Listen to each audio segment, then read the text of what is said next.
बजार रास्तार भिड़ नियंत्रण पाई पुलिस पक्षरु नो पार्किंग जोन पाई लागिला बोर्ड।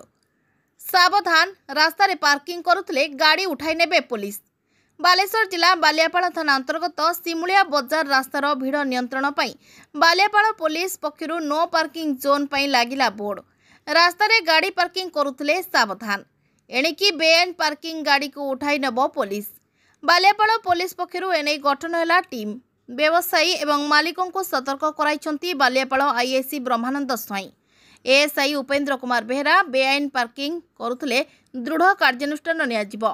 एने Baliapal police पक्षरु no parking board लगा जायछि।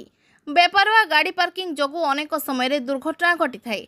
तेबे सूचना प्रकाश बालियापाड़ ब्लॉक रो दैनिक सिमुलिया मार्केट प्रतिदिन सकाळु बसुथिबा बेले सिमुलिया मार्केट मझी देई बालियापाड़ बांधता आरडी रास्ता जाइथिबा बेले दोकानी और ग्राहक माने रास्ता उपरे गाड़ी पार्किंग करिथांती।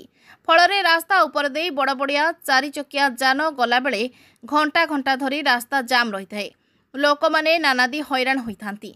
बारंबार बालियापाड़ पुलिस प्रशासन पक्षरु गाड़ी रखिबाकू बारण करथिले मध्य लोकंको एथिप्रति ध्यान नथिला। तेबे आज बालियापाड़ पुलिस पक्षरु रास्ता रे नो पार्किंग बोर्ड मराजिबा सह लोकंको कड़ा चेतावनी दिया जायछि।